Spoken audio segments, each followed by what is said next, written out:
Expansion launches are chaotic, and there's certain things you can do to get in the action a lot faster. Also, get ahead of the pack with picking a more efficient leveling path when it comes to the content itself. In the guide here, we're going over everything, all the low-hanging fruit for all the things you can do as you take your first steps into the War Within, including an optimal questing path as well as professions to get a couple really fast levels. Now, whether if you're rushing to 80 or taking your sweet time, this guide will help you know what tools are at your disposal. Let's get into it. Now, usually people are saying dungeon spamming is the best way to go, but in the War Within, dungeons are having a hard time keeping up with the questing routes as well as taking part in the bonus objectives and doing the things in the world, which I'm relieved. In my opinion, dungeon spamming is a perfect way to burn yourself out, but it'll still get you there, of course. But let's get into the stuff that will be helpful. First of all, picking up an extra set of those damage increasing consumables would be a good idea just for heading out into the content to help you level a little bit faster. Now, actually, there are two locations in the Dragon Isles that do give you a good amount of experience if you're just grinding the elite mobs in the area.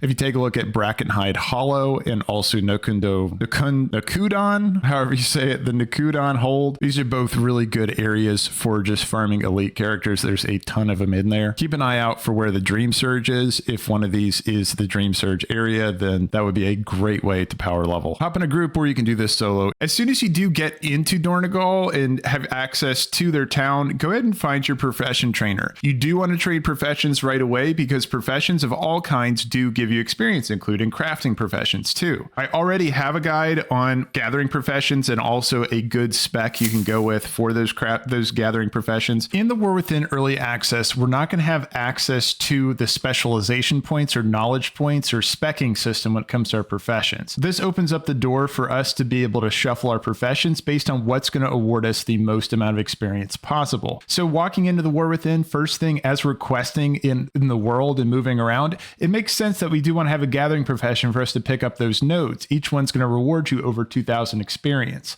Then what we can do is we can take those materials that we farm up and we can shuffle into one of the crafting professions. And once we shuffle into there, we can start crafting items to get experience. First crafts are going to award us 13,000 experience. So that's a great way for us to get an extra boost.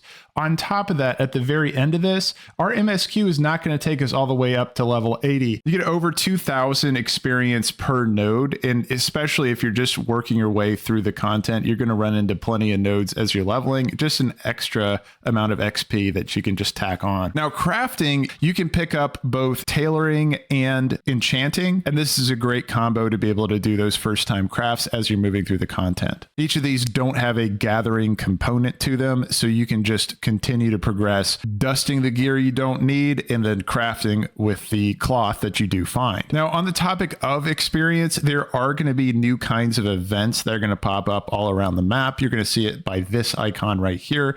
This icon means that there is an event in the area, and completing this event is going to give you a whopping 25,000 experience. That is a very nice boost, especially because a lot of these are going to be kill quests where you can group up and share the progress with some other characters in the area. There's going to be a lot of people doing these anyway, so you can really take advantage of the event experience. Now, when it comes to quests that are worth doing, of course, the main story, the MSQ, the main story quest is going to be the best way to get experience because they do award more experience than your side quests. That's not saying, though, that all side quests aren't worth doing. First of all, you should know that if you just do main story quests, you will get up to around the level 75, 76 mark, and you will not get all the way to 80. Now, that's not an issue because once you complete that main story quest, you're going to unlock the ability to do world quests, and you're also going to unlock, of course, the Earthen Allied race and adventure mode for your other characters that are going to be leveling through the content. Now, when it comes to moving fast, not all these quests are going to be great for just getting experience quickly. I'm going to link a guide in the description from Aes Versatile. He made a really good guide on which side quests you should do as you go through your leveling journey. Shout out to Aes Versatile for making this leveling path. Of course, I will say it's worth doing all these quests at least once, including the ones that aren't as experience efficient, because you do get renown or reputation with the factions. Only once, though. You don't need to do this on your second characters leveling through the content or any of your alt army, because you only get that renown one time, and it's not really worth doing again later. No worries, though. Renown is shared across all characters. In the early access period, we're going to have access to the first 3 levels of delves as well. You should do these. These are another great way to level. And what's great is that these will be available to us right away. There's no unlocking procedure or limit to the amount that you can do. I'll link their coordinates in the description though, so you can find them. Plus, you're going to want to be getting used to these delves anyway if you're wanting to push into the higher tiers. Leveling and practicing these at the same time is a great way to do it. For those of you who are not aware, delves are going to be a new pillar of endgame, mainly for solo small group players. The thing is that you can take up to 5 players in there, but you can complete these solo and get the same level rewards that 5 characters would as well. So that's really, this is opening up the door for solo players to be able to get high-end gear. And when I say high-end gear, I mean heroic level gear, mid-heroic level gear. So this will be gear that is on the hero track, 616, item level 616 for our first season here.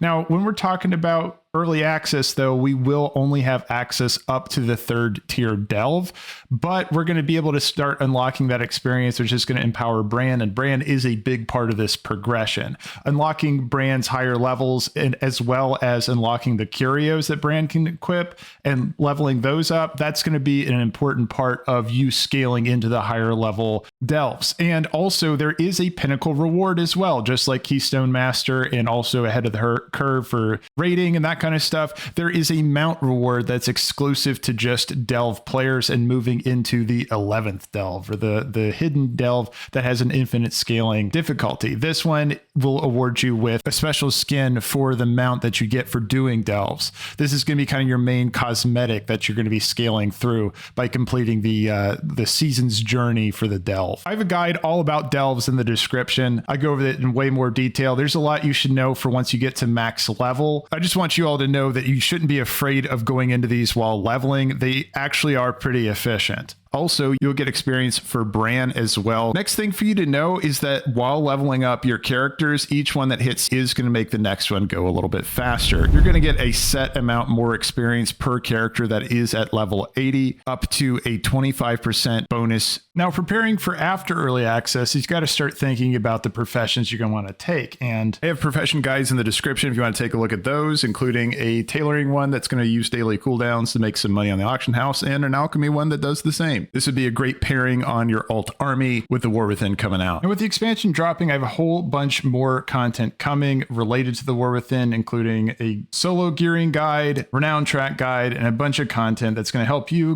progress through the War Within as efficiently and quickly as possible. If you want to join me live, I'll be live on Twitch and YouTube on the launch or the early access of the War Within. Live streaming is something brand new to me. I have no idea what I'm doing, but I'd be happy to have you if you want to stop by. And everyone, if the video did help you out today, please check that like button. If you want to stay tuned for more WoW content in the future, please bash the subscribe. I appreciate your time, and I'll see you in the next one. Bye, everyone.